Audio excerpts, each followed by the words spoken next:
সাহাবায়ে কেরাম চিন্তা করলেন হয়তো বিশ্ব নবীজি সুস্থ হয়ে গেছেন, আর আল্লাহর নবী অসুস্থ হবেন না, আর আল্লাহর নবী আর অসুস্থের ভিতরে যাবেন না, নবীজি সুস্থ হয়ে আবার আমাদের মাঝে ইমামতি করতে আসবেন। কোন কোন সাহাবী তো নামাজের ইমামতি, নামাজের নিয়ত ছেড়ে দেওয়া ভাব হয়ে গেছে।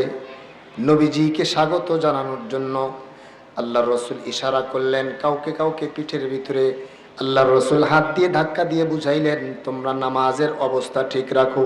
সুবহানাল্লাহ। বিশ্ব নবীজি নামাজের দৃশ্য দেখে আল্লাহর পয়গম্বর মুস্কি হাসলেন। নবীজির চোখের শীতলতা হয়ে গেল, আল্লাহর নবীজির দিল ঠান্ডা হয়ে গেল। নবীজি সাল্লাল্লাহু আলাইহি সাল্লাম খুশি হয়ে গেলেন। নবীজি নামাজের এই দৃশ্য দেখে নবীজি বড় আনন্দবোধ করলেন। এরপরে আল্লাহর রাসূল সাল্লাল্লাহু আলাইহি ওয়াসাল্লাম আর ইমামতি করতে পারে নাই, নবীজি আর নামাজে যায় নাই। কিন্তু ইন্তেকালের আগে আল্লাহর রাসূল সাল্লাল্লাহু আলাইহি ওয়াসাল্লাম বীর করে সর্বশেষ যেই কথাটা বলেছেন, আসসালাত আসসালাত ইত্তাকিল্লাহা ওয়া মা মালাকাত আইমানুকুম। ও আমার উম্মতেরা, নামাজ নামাজ নামাজ। আর তোমরা তোমাদের দাসীদের ব্যাপারে আল্লাহকে ভয় করো, তোমাদের অধীনস্থদের ব্যাপারে আল্লাহকে ভয় করো। এই যে দুইটা কথা আল্লাহর পয়গম্বর বলেছেন, এই দুইটা কথার উপরে যদি আমরা আমল করতে পারি, তাহলে ইঙ্গিত আসে অন্য বিষয়গুলো আমার অটোমেটিক সুন্দর হয়ে যাবে। আল্লাহর কোনো বান্দার যদি নামাজ সুন্দর হয়ে যায়, আল্লাহ পাক প্রতিশ্রুতি দিয়েছেন, ওয়াদা দিয়েছেন, ইন্নাস সালাতা তানহা আনিল ফাহশাই ওয়াল মুনকার। কারো যদি নামাজ সুন্দর হয়ে যায়, তাহলে তার জীবন থেকে ফাহেশা কাজ দূর হয়ে যাবে। সুবহানাল্লাহ বলেন। বিসমিল্লাহির রহমানির রহিম। لقد كان لكم في رسول الله أسوة حسنة لمن كان يرجو الله واليوم الآخر وذكر الله كثيرا. وقال صاحب القرآن صلى الله عليه وسلم: من أحب سنتي فقد أحبني ومن أحبني كان معي في الجنة أو كما قال النبي عليه الصلاة والسلام. محبته একটু সকলেই পড়ি এবং সামনের ফাঁকা জায়গাগুলো পূরণ করি। অনেকে দাঁড়িয়ে আছেন, ভাই মেহেরবানি করে মাহফিলের আদব রক্ষার্থে একটু বসে পড়ি।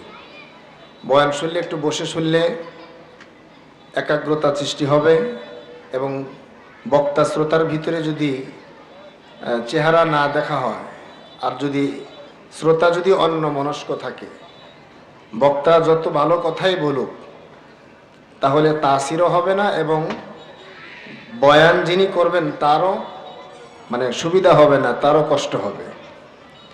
এজন্য যারা শুনবো একটু মেহেরবানি করে সামনে আগায়া বসে, ফাঁকা জায়গাগুলো পূরণ করে বসে, একটু কষ্ট হবে আপনাদের। জবানে পড়ি: বালাগাল উলা বিকামালিহি কাশাফাদ দুজা বিজামালিহি হাসুনাতু জামিউ খিসালিহি সাল্লু আলাইহি ওয়া আলিহি। মুহাব্বতে জবান খুলে সবাই পড়েন ভাই। বালাগাল উলা বিকামালিহি কাশাফাদ দুজা বিজামালিহি হাসুনাতু জামিউ খিসালিহি সাল্লু আলাইহি ওয়া আলিহি। আরে আকিল না হো গাফিল, अरे आकिल न हो गाफिल, तुझे दुनिया सजाना है। अरे आकिल न हो गाफिल, तुझे दुनिया सजाना है कि एक दिन अपना ठिकाना जन्नत को बनाना है कि एक दिन अपना चेहरा खुदा को भी दिखाना है। बलगल उला भी कमालिही कशफत दुजा बिजमालिही हसनत जमीउ खिसालिही सल्लु अलैहि व आलिहि। আলহামদুলিল্লাহ। সমাজ কল্যাণ ফি সাবিলিল্লাহ ফাউন্ডেশনের উদ্যোগে বৈষম্য বিরোধী আন্দোলনে সকল শহীদদের স্মরণে আজ 22শে আগস্ট জোরন ঈদগাহ ময়দানের এই তাফসিরুল কোরআন মাহফিলের সম্মানিত শ্রদ্ধাভাজন সভাপতি আল্লামা এমদাদুল হক সাহেব দামাত বারাকাতুহুম, আজকের মাহফিলের প্রধান মেহমান সারা বাংলাদেশের মনোনীত ওয়াইজ আল্লামা আব্দুল বাসেত খান হাফিজাহুল্লাহ, এরপরে আজকের মাহফিলের প্রধান মুফাসসির হিসাবে যিনি থাকবেন আন্তর্জাতিক খ্যাতিসম্পন্ন মুফাসসির কোরআন আল্লামা কারি আব্দুল্লাহ আল আমিন সাহেব দামাত বারাকাতুহুম। হযরতরা আলোচনা করবেন, ওনারা আসতেছেন, কাছাকাছি আছেন, আপনাদেরকে ইনশাআল্লাহ আলোচনা শোনাবেন। আপনারা সকলেই দোয়া করেন আল্লাহ তাআলা যাতে আজকের এই আবহাওয়াকে, আল্লাহ তাআলা এই পরিবেশকে সুন্দর রাখেন, আজকের এই মাহফিলকে সফলভাবে আল্লাহ পাক করার তৌফিক দান করেন, বলেন আমিন। আপনারা আজকের এই মাহফিলে আসতে পেরে খুশি না বেজার? বসার কাইফিয়ত অবস্থা দেখে মনে হচ্ছে যে আমরা খুশি না। এক একজন এক এক দিকে বসে আছি অন্যমনস্ক, চিন্তা করতেছি হুজুরের সুরটা দেখবো এরপরে চলে যাব।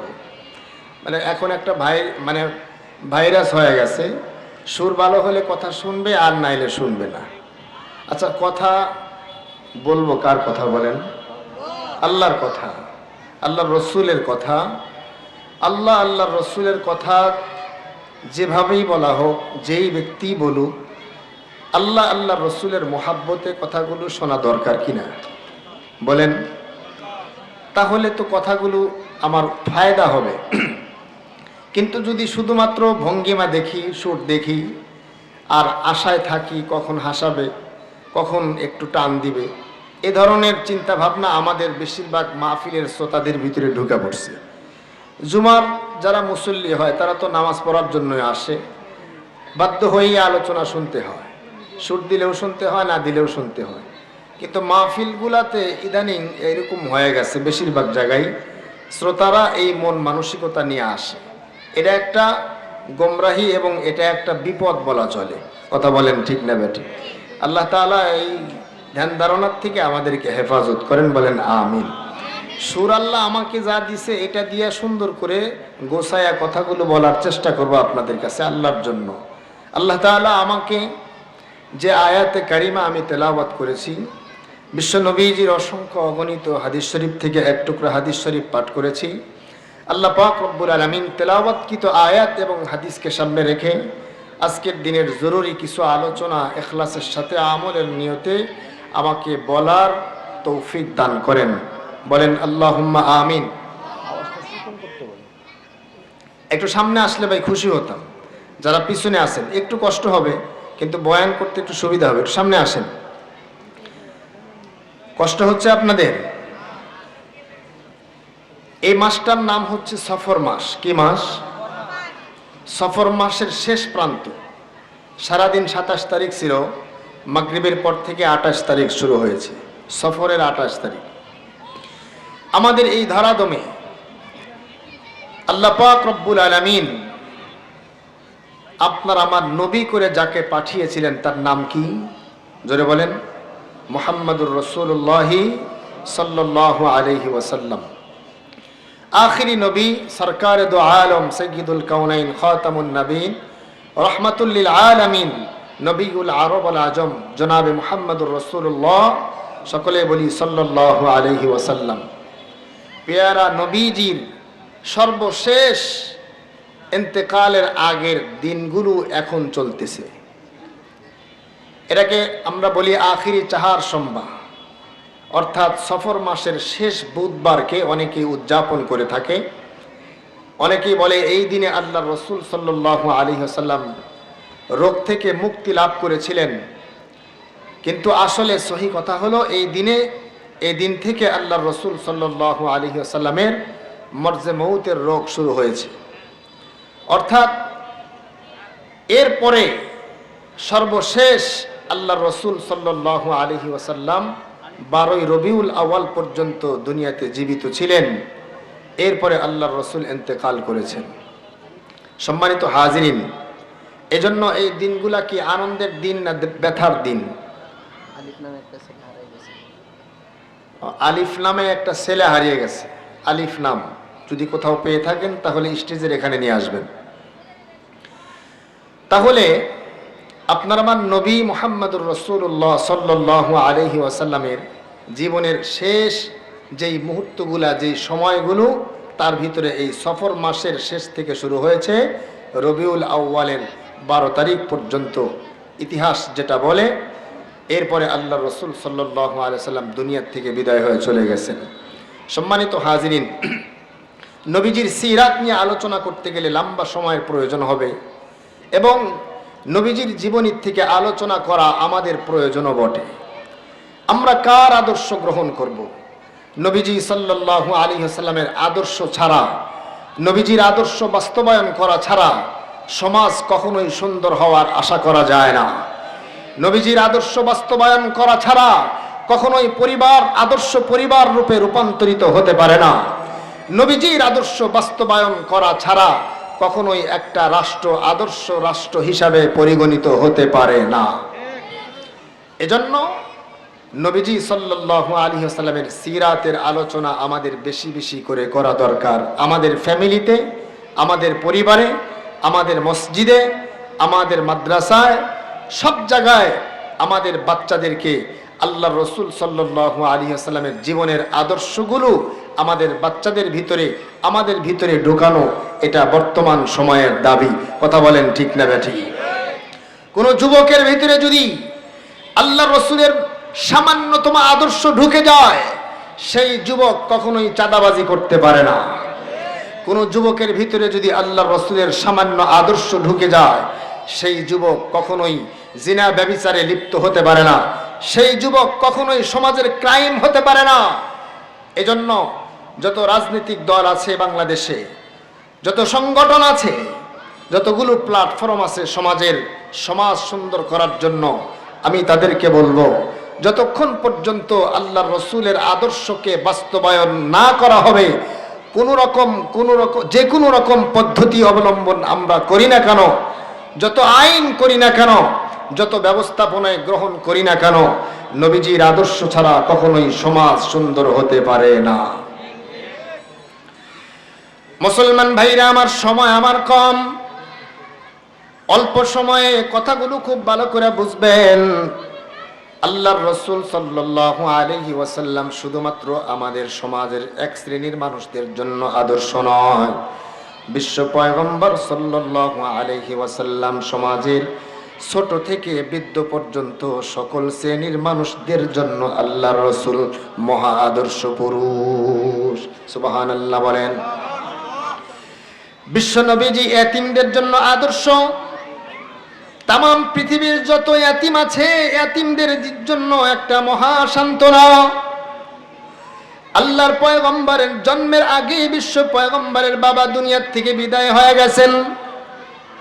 আল্লাহর রাসূল মা আমিনার গর্ভে যখন আল্লাহর রাসূল সাল্লাল্লাহু আলাইহি ওয়াসাল্লামের বাবা আব্দুল্লাহ, তিনি তখন সফরে গিয়েছিলেন, রাস্তার ভিতরে অসুস্থতা বোধ করলেন। এরপরে আল্লাহ পাকের ইশারায় রাস্তার ভিতরেই তার সেখানে ইন্তেকাল হয়ে গেল। এখনো বিশ্ব নবীজির জন্ম হয় নাই, এখনো আল্লাহর পয়গম্বর দুনিয়াতে আসে নাই, নবীজি মার গর্ভে আছেন এখনো। নবীজি জন্মের আগেই নবী বাবা হারাইলেন, জন্মের পরে নবীজি বাবার চেহারা দেখতে পারে নাই। এরপরে নবীজি সাল্লাল্লাহু আলাইহি ওয়াসাল্লাম যখন শিশু, কেবলমাত্র 6 বছর 7 বছর বয়স, এমন সময় আল্লাহ পাক রব্বুল আলামিন মাতৃ ছায়া মায়ের স্নেহ মমতা ভালোবাসার থেকে আল্লাহর রাসূলকে বঞ্চিত করলেন। আল্লাহ পাকের প্রত্যেকটা কাজের ভিতরে আল্লাহ পাকের একটা হিকমত থাকে। আল্লাহর রাসূল সাল্লাল্লাহু আলাইহি ওয়াসাল্লাম বাবা হারাইলেন, মা হারাইলেন। তামাম পৃথিবীর যত ইয়াতিম বাচ্চারা আছে, ইয়াতিম দুনিয়াতে আসবেন, ইয়াতিমরা যাতে এ কথা বলতে না পারে আমাদেরই বাবা নাই, আমাদেরই মা নাই, আমাদেরকে আল্লাহ পাক রব্বুল আলামিন ইয়াতিম করে দিলেন। খুব ভালো করে বুঝবেন, তামাম পৃথিবীর যত ইয়াতিম সন্তান দুনিয়াতে আছেন তারা এ কথা দিলের ভিতরে শান্তি নিয়ে আসবেন, আমি শুধু একা ইয়াতিম নয়, আমার প্যারা নবী মুহাম্মদ আরবি সাল্লাল্লাহু আলাইহি ওয়াসাল্লাম তিনিও ইয়াতিম ছিলেন। নবীজি বাবা হারা ছিলেন, নবীজি মা হারা ছিলেন। আজকে এই যে বৈষম্য বিরোধী ছাত্র আন্দোলনে যারা শহীদ হয়েছে, এই শহীদদের বাবা মা তাদের কলিজা আর আমাদের কলিজা কিন্তু এক নয়। কথা বলেন ঠিক না ঠিক? এই শহীদদের বাবা মার কলিজা পোড়া, তাদের কলিজার ভিতরে আগুন জ্বলতেছে। কেমন আগুন জ্বলতেছে? যেই মা বাবা সন্তান হারাইছেন, ওই মা বাবা ছাড়া এই কলিজা পোড়া কেউ বলতে পারবে না, বর্ণনা দেওয়া সম্ভব নয়। এই পিতা মাতাদের জন্য আল্লাহর পয়গম্বর আদর্শ, আল্লাহর রাসূল সাল্লাল্লাহু আলাইহি ওয়াসাল্লাম সন্তান হারাইছেন। নবীজির সন্তান ইব্রাহিম, নবীজির সন্তান কাসেম রহমতুল্লাহি আলাইহি রাদিয়াল্লাহু তাআলা আনহুম, তাদেরকে আল্লাহ পাক রব্বুল আলামিন নবীজির জীবদ্দশায় দুনিয়া থেকে নিয়ে গেছেন। তাহলে নবীজি যেমনি ভাবে মা বাবা হারা ইয়াতিম, তেমনি ভাবে নবীজি সন্তান হারাও ইয়াতি, সন্তান হারা বাবা। কথা বলেন ঠিক না ঠিক? তাহলে আল্লাহর রাসূল সাল্লাল্লাহু আলাইহি ওয়াসাল্লাম ইয়াতিমদের জন্য আদর্শ কিনা জোরে বলেন। যেই বাবা সন্তান হারাইছেন, যে মা সন্তান হারাইছেন, সেই বাবা মার জন্য আল্লাহর পয়গম্বর সান্ত্বনা। সেই পিতামাতা যখন কষ্ট অনুভব করবেন, যখন সন্তান হারা বেদনা তার ভিতরে জাগ্রত হবে, তখন নবীজি সন্তান হারিয়েছেন, তখন নবী তার জন্য সান্ত্বনা হবে। সুবহানাল্লাহ বলেন। যেহেতু সামনে রবিউল আউয়াল মাস, আল্লাহর পয়গম্বর সকল শ্রেণীর মানুষদের জন্য আদর্শ। আমরা জুতা যারা সেলাই করে, এরপরে যারা দর্জি আছে, যারা বাবুর্চি আছেন, এরা মনে করতে পারি এই কাজটা নিম্নমানের কাজ, এটা আমরা করি, এটা হয়তোবা আমাদের নবী করেন নাই। এজন্য আল্লাহর পয়গম্বর সাল্লাল্লাহু আলাইহি ওয়াসাল্লাম নিজে খাবারের কাজে সহযোগিতা করেছেন। সুবহানাল্লাহ বলেন। নিজে বিশ্ব নবীজি সাল্লাল্লাহু আলাইহি ওয়াসাল্লাম নিজে তিনি নিজের জামা সেলাই করেছেন। এজন্য তামাম পৃথিবীতে যত বাবুর্চি আসবে এবং যত দর্জি আসবেন, তারা এই কথা বলতে পারবে না এই কাজটা নিম্নমানের কাজ। তার কারণ হলো যেই কাজ আল্লাহর পয়গম্বর করেন, ওই কাজ কখনো নিম্নমানের কাজ হতে পারে না। সুবহানাল্লাহ বলেন। আমাদের রাসূলকে তো আমরা চিনি না, আমাদের পয়গম্বর সম্পর্কে আমাদের সেই ধারণা নাই। এমন দামি পয়গম্বরের উম্মত আমরা। আল্লাহ পাক রব্বুল আলামিন বিশ্ব পয়গম্বরকে আল্লাহ তামাম পৃথিবীতে যত দিন আল্লাহ দিয়েছিলেন, মুসা পয়গম্বরকে আল্লাহ দিন দিয়েছিলেন, ঈসা পয়গম্বরকে আল্লাহ দিন দিয়েছিলেন, নূহ পয়গম্বরকে আল্লাহ দিন দিয়েছিলেন, পৃথিবীর সকল নবীদেরকে আল্লাহ পাকের পক্ষ থেকে গাইড দিয়েছিলেন। কিন্তু কোনো গাইড, কোনো দিন, কোনো ইসলাম, কোনো ধর্মকে আল্লাহ পাক তাদের সেই আল্লাহ পাকের পক্ষ থেকে পাঠানো সেই দিনকে, সেই ইসলামকে মনোনীত এবং পূর্ণাঙ্গ বলা হয় নাই। কিন্তু আপনার আমার নবী আখিরি পয়গম্বরকে আল্লাহ পাক রব্বুল আলামিন যেই দিন দিয়েছেন, যেই ইসলাম দিয়েছেন, আল্লাহর পক্ষ থেকে এটাকে পূর্ণাঙ্গ ঘোষণা করা হয়েছে। সুবহানাল্লাহ। আর একটু জোরে বললে অসুবিধা হবে, আওয়াজ দিয়া বলেন সুবহানাল্লাহ। আমাদের দেশের নেতা, দুনিয়াতে যত বড় বড় নেতা অতীতে চলে গেছে, নেতার ইন্তেকালের পরে এলাকার মানুষে বলে আমাদের নেতা যদি আর 2 বছর বেঁচে থাকতো তাহলে আমাদের এলাকায় এই উন্নতি হতো। কথা বলেন ঠিক না বেঠিক? আমাদের এলাকায় যদি নেতা বেঁচে থাকতো তাহলে প্রতিষ্ঠানের এই উপকার হতো, রাস্তার অবস্থা আরো উন্নত হতো। কিন্তু কেউ একথা বলে না যে আমাদের নেতা মারা গেছে, আমাদের নেতার সব কাজ সাকসেস হয়েছে, বলে আর কিছুদিন থাকলে আরো কাজ হতো। কথা বলেন ঠিক না বেঠিক? কিন্তু আপনার আমার পয়গম্বর, আখিরি জামানার পয়গম্বর মুহাম্মদ আরবি সাল্লাল্লাহু আলাইহি ওয়াসাল্লাম এমন একজন নেতা ছিলেন যার ইন্তেকালের পরে আল্লাহ পাক রব্বুল আলামিন তার ইন্তেকালের আগে আল্লাহর পয়গম্বরের পবিত্র জবান দিয়ে আল্লাহ পাক ঘোষণা দিয়ে দিচ্ছেন, আল-ইয়াউমা আকমালতু লাকুম দীনাকুম ওয়া আতমামতু আলাইকুম নি'মাতি ওয়া রাদিতু লাকুমুল ইসলামা দীনা। আল্লাহু আকবার বলেন। আজকে তোমার দ্বীনকে, আমার দ্বীনকে আমি পরিপূর্ণ করে দিলাম। সুবহানাল্লাহ বলেন। তাহলে ইসলামের যতগুলো কাজ আছে, ইসলামে আল্লাহ পাকের পক্ষ থেকে যত বিধান দেওয়া হয়েছে, এগুলো কার মনোনীত? জোরে বলেন, কার পছন্দনীয়? আল্লাহর কাছে এগুলো পূর্ণাঙ্গ। ইসলামের ভিতরে আপনার জীবনের শুরু থেকে মৃত্যু পর্যন্ত আপনি কি করবেন, পারিবারিক জীবন কেমন করবেন, সামাজিক জীবন কেমনে পরিচালনা করবেন, রাষ্ট্রীয় জীবন কিভাবে চালাবেন, কিভাবে পরিচালনা করবেন, সম্পূর্ণ জীবন ব্যবস্থা আল্লাহ পাক এই পবিত্র কোরআনে কারীমে আল্লাহ সম্পূর্ণ কমপ্লিট এখানে বলে দেওয়া হয়েছে। সামান্য পরিমাণও কোনো জায়গায় কমতি রাখে নাই। সুবহানাল্লাহ জোরে বলেন। তাহলে আমরা যারা ইসলাম মানতে পারতেছি না এবং আমরা আমাদের পরিবারে, আমাদের ব্যক্তি জীবনে, আমাদের সামাজিক জীবনে আমরা শান্তি পাচ্ছি না। কথা বলেন ঠিক না বেঠিক? দিন যত যাইতেছে শুধু অশান্তি বাড়তেছে। মনে করতেছি আমার ইনকাম কম, এই জন্য আমার শান্তি কম। না, বলে আমার ইনকাম যদি মাসে 2 লাখ টাকা হতো তাহলে আমার সমাজে, আমার পরিবারে আমার শান্তি আরো পরিপূর্ণ থাকতো। এই চিন্তা, এই ধ্যান ধারণাটা ভুল। শান্তি কখনোই অর্থ আর টাকার মাধ্যমে আসে না। শান্তি আসে ইসলাম পালন করার মাধ্যমে, শান্তি আসে আল্লাহর হুকুম, আল্লাহর পথে চলার মাধ্যমে। কথা বলেন ঠিক না বেঠিক? আল্লাহর পথে চললে বরকত, আর আল্লাহর পথে চললে রিজিক, এগুলো সব কিছুর ভান্ডার আল্লাহ পাক রব্বুল আলামিন খুলে দেয়। আর আল্লাহর পথে যখন না চলে শুধু দুনিয়ার পিছে আমরা ঘুরি, তখন আমাদের বাহ্যিক দৃষ্টিতে অনেক উন্নত আর চাকচিক্য দেখা গেলেও ভিতরে আমাদের শান্তি তো বাস করেই না। দিন যত যায় তত অশান্তি বাড়তে থাকে। কথা বলেন ঠিক না বেঠিক? আগে যে পরিমাণে সমাজে বিবাহ বিচ্ছেদ হতো তার চেয়ে এখন শতগুণে বেড়ে গেছে।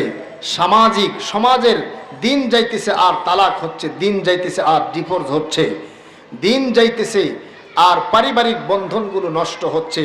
তার কারণ হলো, 1 নাম্বার কারণ হলো আমাদের ঘরের ভিতরে আমরা ইসলাম শুধু মুখে পালন করি, প্র্যাকটিক্যালি ইসলাম আমাদের ঘরে আমরা ঢুকাইতে রাজি নয়।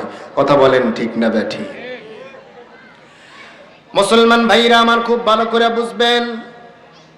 বলতেছিলাম আল্লাহর পয়গম্বর সাল্লাল্লাহু আলাইহি ওয়াসাল্লাম আমার আপনার জন্য আদর্শ, আমার আপনার জন্য মডেল।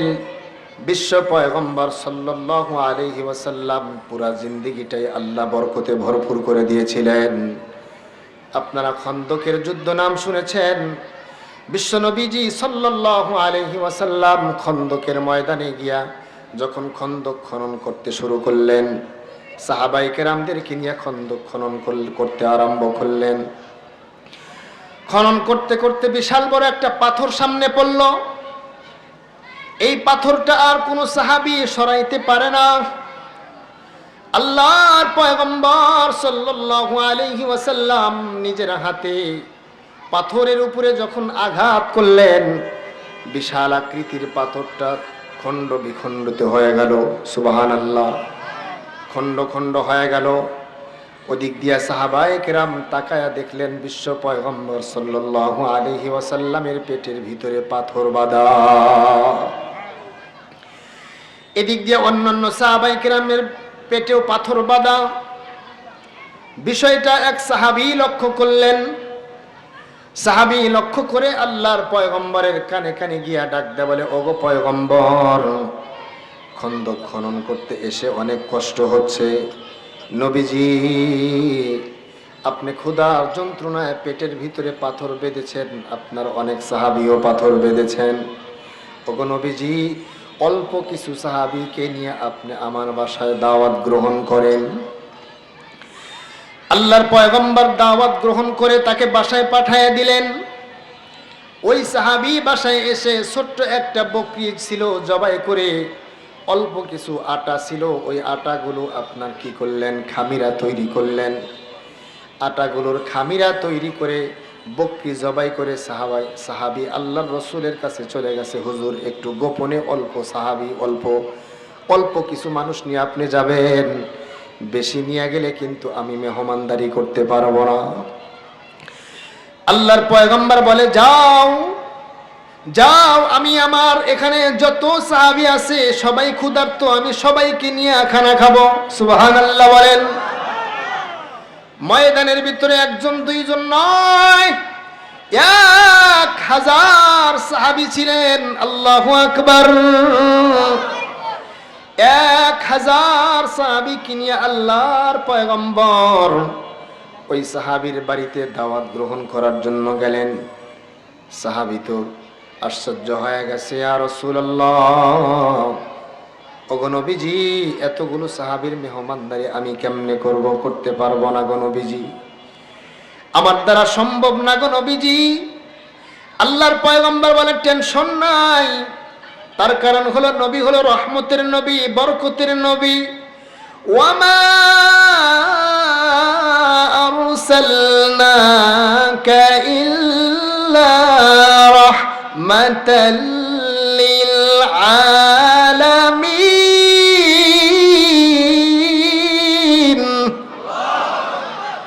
আল্লাহর রাসূল तमाम পৃথিবীর জন্য রহমত। সুবহানাল্লাহ বলেন। তাইলে কি আমাদের জন্য রহমত না? আমাদের জন্য রহমত। সুবহানাল্লাহ বলেন।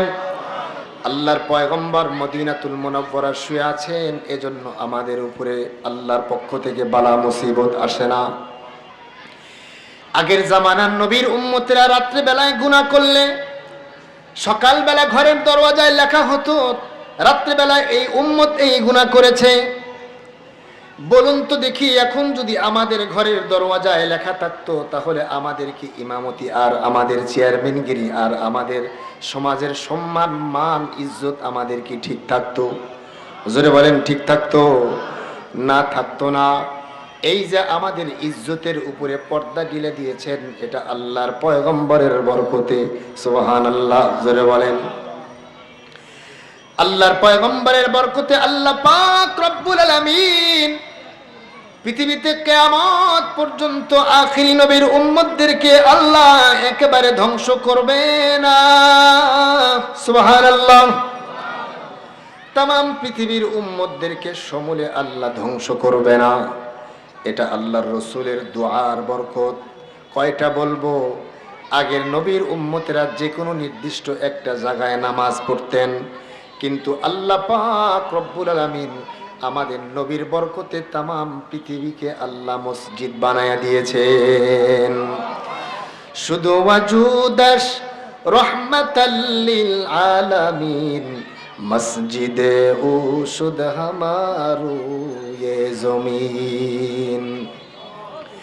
প্লেনের ভিতরে আপনি নামাজ পড়বেন, নামাজ কবুল করবে কে? জোরে বলেন। সমুদ্রের ভিতরে নামাজ পড়বেন, নামাজ কবুল করবে কে? দেখলাম কিছুদিন আগে এই যে ঈদুল আজহা, ঈদুল ফিতর চলে গেল, সমুদ্রের ভিতরে যারা নৌযানে যারা সফর করে, 1 মাস পর্যন্ত সফর করে, 6 মাস পর্যন্ত সফর করে, দেখলাম কিছু ভাই সমুদ্রের ভিতরে তাদের ঈদ উদযাপন করতেছে, সেখানে জাহাজের ভিতরেই তারা নামাজ আদায় করতেছে। এই শহরে নামাজ পড়লে যে পরিমাণে সওয়াব হবে, আল্লাহ রাব্বুল আলামিন আখিরি নবীর উম্মতের বরকতে, আপনার আমার নবীর বরকতে আল্লাহ সমুদ্রের ভিতরে নামাজ পড়লেও ওই পরিমাণে সওয়াব আল্লাহ দান করবেন। সুবহানাল্লাহ বলেন।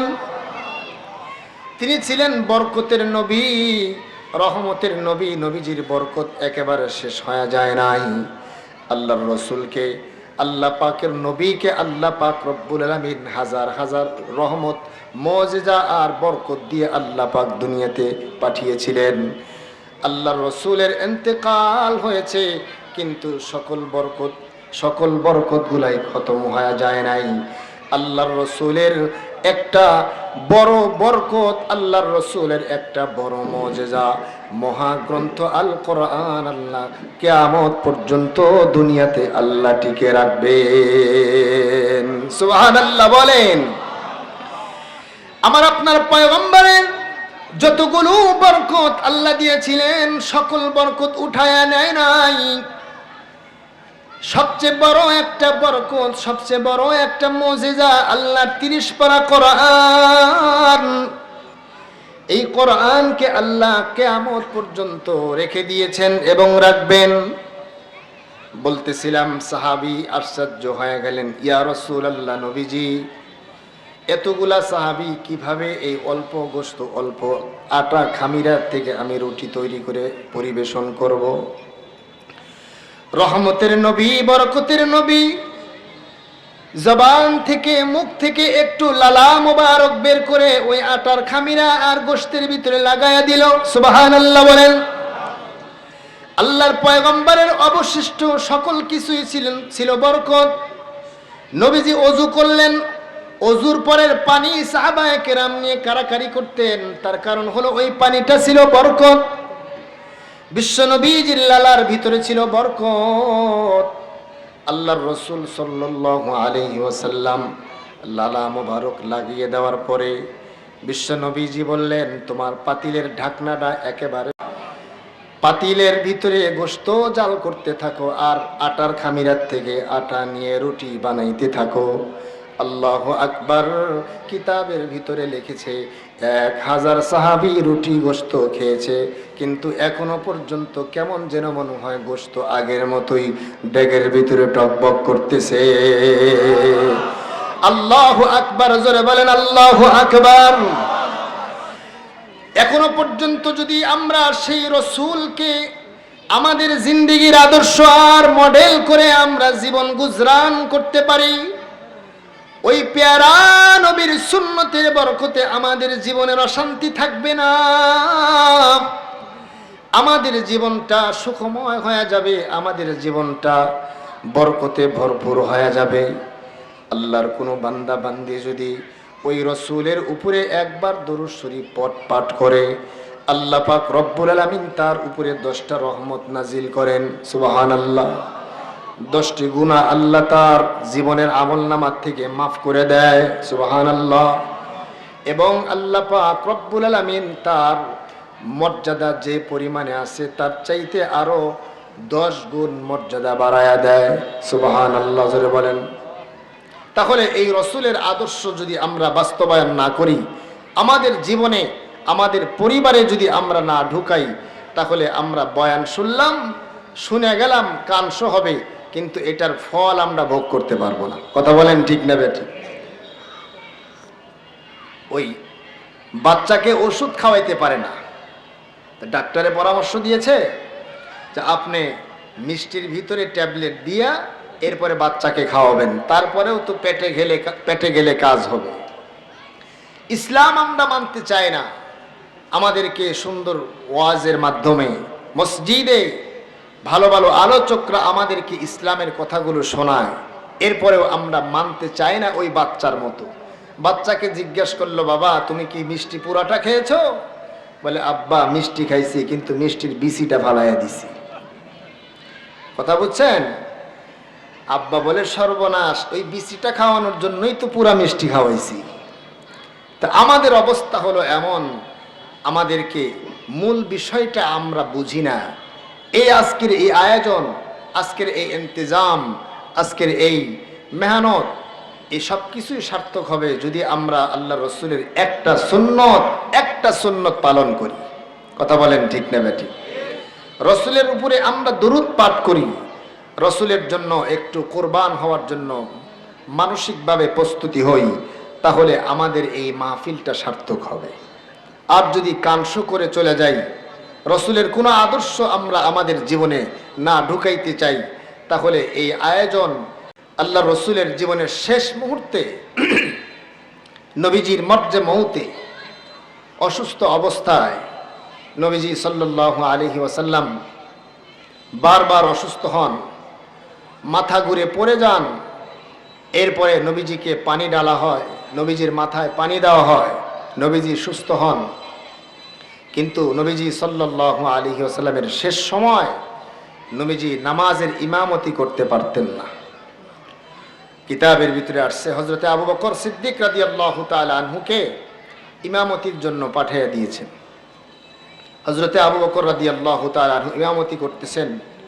সর্বশেষ বিশ্ব নবীজি সাল্লাল্লাহু আলাইহি ওয়াসাল্লাম নামাজের এই দৃশ্য দেখার জন্য নবীজি যখন একটু শারীরিক অবস্থা ভালো, নবীজি সাল্লাল্লাহু আলাইহি ওয়াসাল্লাম একটু সোজা হয়ে আম্মাজান হযরতে আয়েশা সিদ্দিকা রাদিয়াল্লাহু তাআলা আনহার ঘর থেকে নবীজি কি করলেন, নামাজের দৃশ্য দেখার জন্য ঘরের দরওয়াজার উপরে দাঁড়াইলেন। সাহাবায়ে কেরামের চেহারার ভিতরে, নামাজের ভিতরেই সকলের অবস্থা পরিবর্তন হয়ে গেছে। একজন ব্যক্তি নামাজ পড়ে আবার অন্যায়ও করে, বোঝা যাবে তার নামাজটাই হয় না। কথা বলেন ঠিক না বেঠিক? নামাজ যদি সহি করে পড়ে, নামাজ যদি সুন্দর করে পড়ে, নামাজের আরকানগুলো সুন্দর করে আদায় করে, ধীরস্থিরভাবে আদায় করে, তাহলে ওই ব্যক্তি আর চুরি করতে পারে না। কিন্তু আমাদের অবস্থা হলো এমন, আমরা যাই সেজদায় আর আমাদের দামি দামি জুতাগুলো হারায় যায়। কালকেও একজন বলতেছে, হুজুর আজকে বলতেছে যে ঢাকাতে এক মসজিদে জমা পড়েছে 1200 টাকা দামের জুতা উধাও। তাহলে জুতা যিনি চুরি করেছেন উনি তো মসজিদে মুসল্লির ভেসে আসছিলেন, নামাজের নিয়ত হয়তো বেঁধেছিলেন, সুযোগ বুঝে জুতা নিয়ে চলে গেছে। তাহলে ওই ব্যক্তির নামাজ, সেটা কি নামাজ নাকি নামাজের রূপ ধারণ করছে? যারা বলেন এই রূপের নামাজে কাজ হবে না। নামাজের দুইটা অবস্থা, একটা হলো নামাজের রূহ আর একটা হলো নামাজের সূরত। এই শুধু সূরত আর নামাজ দিয়ে আমাদের জীবন পরিবর্তন আশা করা যায় না। মুসলমান ভাইরা আমার, সময় আমার কম। আমি যে আয়াত তেলাওয়াত করেছি, আল্লাহ পাক রব্বুল আলামিন এই আয়াতের ভিতরে বলেছেন আমাদের রসুল মুহাম্মদুর রাসূলুল্লাহ সাল্লাল্লাহু আলাইহি ওয়াসাল্লামের ভিতরেই রয়েছে আমাদের জন্য উত্তম আদর্শ। আমাদের জীবন কিভাবে আমরা পরিচালনা করব, এটা আমরা আমাদের নবীর দিকে যদি তাকাই, আমাদের নবীকে দেখলে আমাদের জীবনের আদর্শ আমরা খুঁজে পাবো। আল্লাহর রাসূলের সুন্নাত হলো ছোটকে স্নেহ করা, বড়কে সম্মান করা। মাল্লাম ইয়ারহাম সগীরানা ওয়া লাম ইউআক্কির কাবীরানা ফালাইসা মিন্না। আল্লাহর পয়গম্বর বলেন, যে ব্যক্তি ছোটকে স্নেহ করলো না, বড়কে সম্মান করলো না, সে ব্যক্তি আমার উম্মত নয়। আজকে সমাজের অবস্থা মিলায়া দেখেন, যার একটু টাকা হয় সে কেমন যেন কোনো মানুষকে মানুষই মনে করে না, গরিবকে মূল্যায়ন করতে চায় না, বয়সে বড় তাকে আর সম্মান নাই। অথচ রাসূল বলেছেন সে আমার উম্মতি না। আর ছোটদেরকে আমরা কখনোই, আমরা এক শ্রেণীর মানুষ আছি তারা শুধু ছোটদেরকে ব্যবহার করি, কিন্তু ছোটদেরকে স্নেহ করতে চায় না। ছোটদের একটু ভালো চলবে, ছোটরা একটু ভালো অবস্থানে যাবে, এটা চায় না।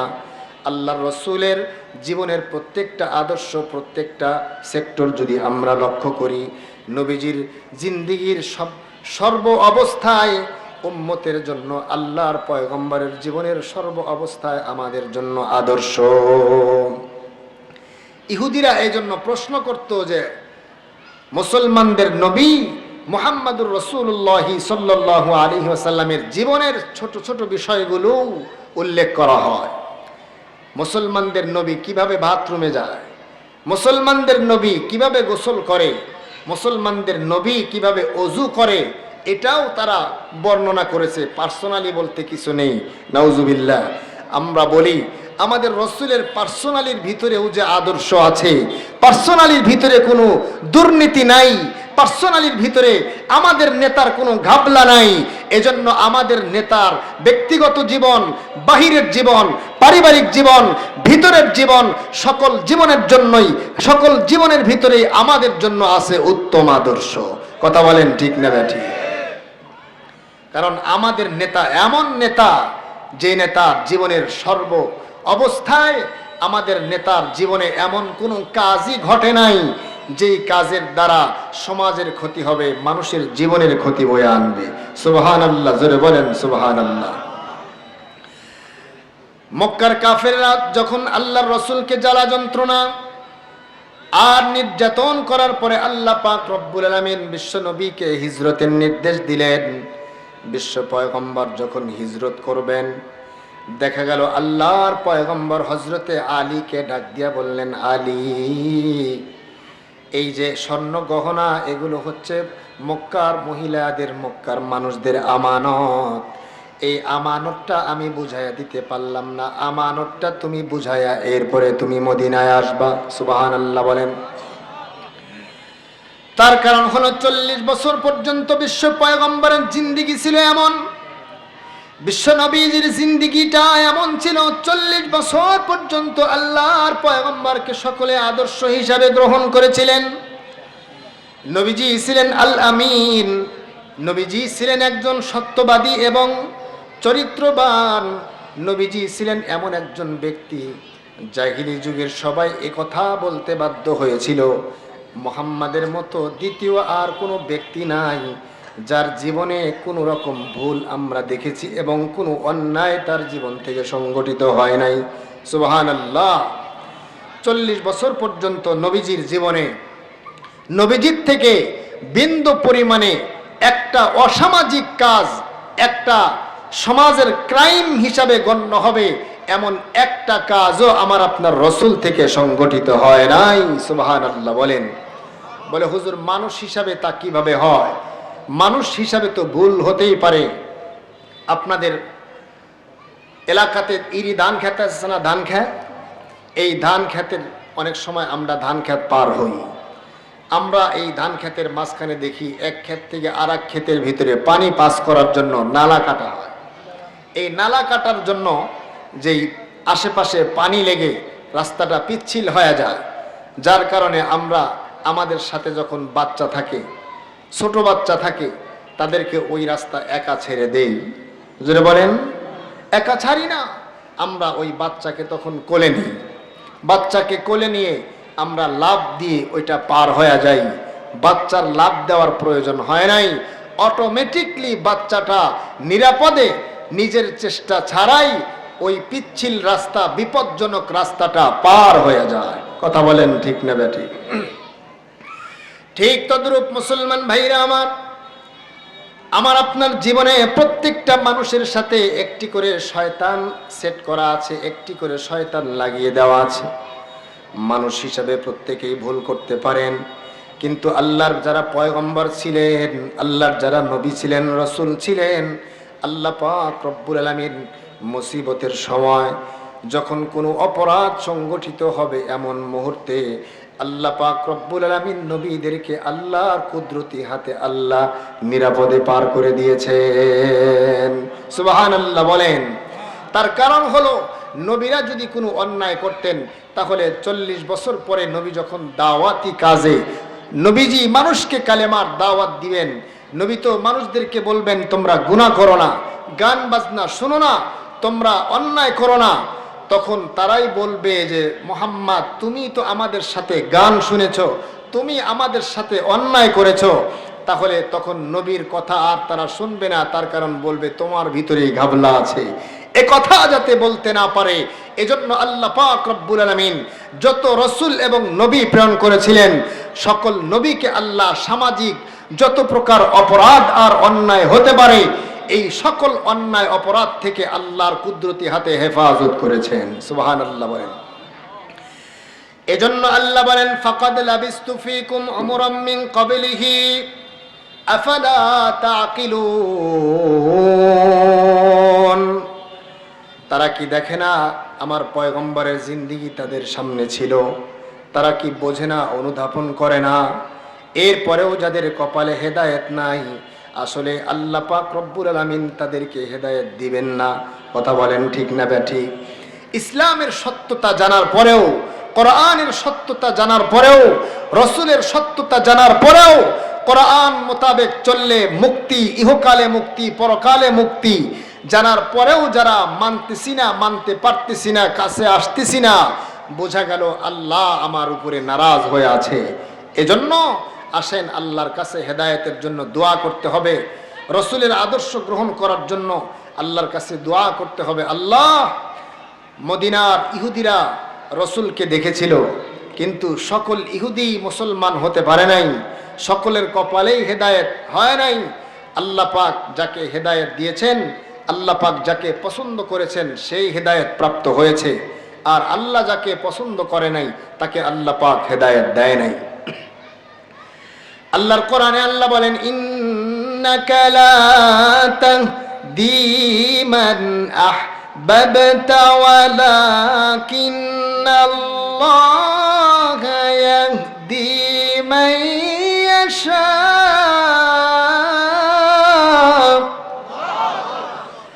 আল্লাহ পাকের কোরআনে আল্লাহ বলেন, আল্লাহ যাকে চাবেন আল্লাহ তাকে হেদায়েত দিবেন। ওগো নবীজি, আপনি যাকে চাবেন, আপনি যাকে মোহাব্বত করেন, তাকে আপনি হেদায়েত দিতে পারবেন না, কিন্তু আল্লাহ যাকে ইচ্ছা করবেন আল্লাহ পাক রব্বুল আলামিন তাকে হেদায়েত দিয়ে দিবেন। এজন্য বলা যায় না অনেক রিকশাওয়ালাও আমাদের আগে জান্নাতে যেতে পারে, অনেক দিন মজুরি, অনেক কষ্টে খেটে খাওয়া মানুষও আমাদের অনেকের আগে জান্নাতে যেতে পারে। এজন্য আল্লাহর কাছে হেদায়েত চাওয়া, সমাজের সম্মানিত ব্যক্তি হলেই জান্নাতি হবে এ কথা বলা হয় নাই, সমাজের একজন নামি দামি ব্যক্তি হলেই জান্নাতি হবে এ কথা বলা হয় নাই। রসুলের আদর্শ যে গ্রহণ করবে সেই আল্লাহর জান্নাতের মেহমান হবে। তবে একটা ফর্মুলা, একটা বিধান আল্লাহ পাক রব্বুল আলামিন বলে দিয়েছেন, দুইটা গুণ যার ভিতরে থাকবে আল্লাহ পাক রব্বুল আলামিন আল্লাহর জান্নাতের ওয়ারিস তাকে বানাবেন। ইন্নাল্লাযীনা আমানু ওয়া আমিলুস সালিহাতি কানাত লাহুম জান্নাতুল ফিরদাউসি নুজুলা। আল্লাহ বলেন, যারা ঈমান আনবে, ইন্নাল্লাযীনা আমানু ওয়া আমিলুস সালিহাত, ঈমান আনবে আর নেক আমল করবে। কয়টা কাজ? জোরে বলেন কয়টা কাজ? জোরে বলেন কয়টা কাজ? এক নম্বরে যারা ঈমান আনবে, দুই নম্বরে যারা নেক আমল করবে। এই দুইটা কাজ যাদের ভিতরে থাকবে আল্লাহ পাক রব্বুল আলামিন তাদেরকে, তাদের জন্যই আল্লাহর জান্নাত রেডি করে রেখেছেন। সুবহানাল্লাহ বলেন। তাহলে আজকে আমাদের এখান থেকে আমরা একটা পণ করব, ঈমান আনবো আর রসুলের সুন্নাহ মোতাবেক জীবন চালাবো। এছাড়া পৃথিবীর কোনো আদর্শ, পৃথিবীর কোনো নেতার আদর্শ, পৃথিবীর কোনো মানব রচিত আদর্শ আমরা গ্রহণ করব না। এই পণ যদি করতে পারি ইনশাআল্লাহ আজকের এই মাহফিলটা সার্থক হবে। কথা বলেন ঠিক না ব্যাঠি? অতীতে আমরা দেখেছি নেতার নাম বলতে বলতে দুনিয়ার থেকে বিদায় হয়েছে, কবরে কি হইতেছে আল্লাহই ভালো জানে। কথা বলেন ঠিক না ব্যাঠি? কি পরিমাণে ভালোবাসা, কি পরিমাণে মোহাব্বত, দুনিয়াও হারাইলো আখিরাতও হারাইলো। আর কেউ যদি আল্লাহর জন্য জীবন দেয়, আজকে শহীদদের মাগফিরাতের জন্য দোয়া, যারা অন্যায়ের বিরুদ্ধে যুদ্ধ করতে গিয়ে শহীদ হয়েছে, আল্লাহর পয়গম্বর বলেন, মান কুতিলা দুনা নাফসিহি ফাহুয়া শহীদ। যে ব্যক্তি নিজের নফসকে, নিজের জানকে বাঁচানোর জন্য যুদ্ধ করলো, ডাকাত দল আক্রমণ করেছে আপনার মালের উপরে, আপনার মাল হালাল, আপনি আপনার মাল টিকানোর জন্য আপনি যুদ্ধ করলেন, আল্লাহর রাসূল বলেন যদি আপনি ডাকাতের হাতে শহীদ হয়ে যান, তাহলে আপনি মারা যান, তাহলে আল্লাহর আদালতে আপনি শহীদ। সুবহানাল্লাহ। এই যে বৈষম্য বিরোধী ছাত্র আন্দোলন, যারা এই আন্দোলনে অংশগ্রহণ করে অধিকার আদায় করার জন্য যারা মাঠে নেমেছিল, যে সমস্ত মাদের কোল খালি হয়েছে, আল্লাহ ওই সমস্ত মাদের কলিজার ভিতরে ধৈর্য দান করেন, বলেন আমিন। আর এই যারা শহীদ হয়েছে, আমার শহীদ ভাই বোনদেরকে আল্লাহ পাক জান্নাতের পাখি হিসাবে কবুল করেন, বলেন আমিন। এরা তো অন্যায়ের বিরুদ্ধে যুদ্ধে নেমেছিল, তারা আজকে কবরে শহীদ। মৃত্যু তো একদিন হবেই, কিন্তু ওই মৃত্যুকে মৃত্যু বলা যাবে না যেই মৃত্যুটা আল্লাহর রাস্তায় শহীদই মৃত্যু হয়েছে। যার মৃত্যুটা শহীদই মৃত্যু হয়েছে তাকে মৃত্যুই বলে, তাকে মৃতই বলা হয় নাই, কোরআনের ভাষায় তাকে শহীদ বলা হয়েছে। সুবহানাল্লাহ বলেন। আল্লাহ বলেছেন যারা শহীদ তাদেরকে তোমরা মৃত বলো না। সুবহানাল্লাহ বলেন। আল্লাহ কি পরিমাণে মোহাব্বত করেন। আসলে মুসলমানদের তো মৃত্যু নাই, মুসলমানদের মৃত্যু আছে নাকি? ইন্তেকাল হবে, স্থানান্তর হবে, মুসলমানদের কোনো মৃত্যু নাই। জন্মগ্রহণ করেছি, ইন্তেকাল হয়ে কবরে যাব, কবরে হয় জান্নাত না হয় জাহান্নাম। পরকালের জীবনের শুরু আছে, কোনো শেষ নাই। এটা আমাদের দিমাগে ধরবে না, ঈমান ইয়াকিন দিলের ভিতর থেকে এটার সাক্ষ্য দিবে, এটাই হলো ঈমান। যারা যুক্তি খুঁজবে পরকাল বলতে কিচ্ছু নেই, পরকালে কিছু নেই, এই কথাগুলো যারা ইসলাম শিক্ষা বাদ দিয়ে শুধুই জাগতিক শিক্ষা গ্রহণ করে, তারা এমন কথা বলে আমাদের সমাজকে বিভ্রান্ত করছে। কথা বলেন ঠিক না ব্যাঠি? এজন্য আল্লাহর কাছে দোয়া করি, আল্লাহ পাক আমাদের সবাইকে পূর্ণাঙ্গ ঈমানদার হিসাবে কবুল করেন, বলেন আমিন।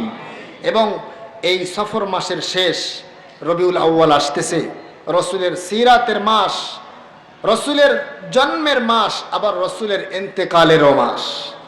এই মাসে, সামনের এই রবিউল আউয়াল মাসে নবীজি দুনিয়াতে আগমন করেছেন, আবার দুনিয়ার থেকে নবীজি ইন্তেকালও করেছেন। আমার দেশের কিছু সুন্নি নামধারী ভাই আছেন, কিছু ভাই আছেন যারা আশেকে রসুল দাবি করি, শুধুই 12ই রবিউল আউয়ালে একটু মিষ্টি খাওয়ার মাধ্যমে, একটু মিছিল করার মাধ্যমে, কিন্তু খাবারের সময় রসুলের সুন্নত নেই, মুখের ভিতরে রসুলের সুন্নত নেই, চলতে ফিরতে রসুলের সুন্নত নেই। আসলে এগুলাকে প্রকৃত আশেকে রসুল বলা হয় না। প্রকৃত আশেকে রসুল তো সেই 12 মাস যার ভিতরে রসুলের সুন্নতের এহতেমাম পাওয়া যায়। এজন্য আসেন আমরা রসুলের সিরাত থেকে আমরা আমাদের জীবনের আদর্শ গ্রহণ করি, নবীজির উপরে বেশি বেশি দরুদ পাঠ করি এবং নবীজির আদর্শকে গ্রহণ করি। নিজের বাচ্চাদেরকে নবীর সাথে পরিচয় করায় দেই, সাহাবীদের সাথে পরিচয় করায় দেই, সাহাবীদের বই, সাহাবীদের জীবনী আমাদের ঘরে রাখি, আমাদের বাচ্চাদেরকে পড়াই। দেখবেন ইনশাআল্লাহ আপনার এই বাচ্চা ভবিষ্যতে মুসলমান হিসাবেই থাকবে, মুরতাদ হবে না, নাস্তিক হবে না ইনশাআল্লাহ। আল্লাহ তাআলা আমাদের সবাইকে কবুল করেন, আজকের এই মাহফিলকে কবুল করেন। শেষ পর্যন্ত আল্লাহ আবহাওয়াকে ভালো রাখেন। যে হজরতরা আসতেছেন, আল্লাহ হজরতদেরকে সুস্থতার সাথে আপনাদেরকে সহিভাবে দ্বীনের কথাগুলো শোনানোর তৌফিক দান করেন। ওয়া আখির দাওয়ানা আলহামদুলিল্লাহি রাব্বিল আলামিন।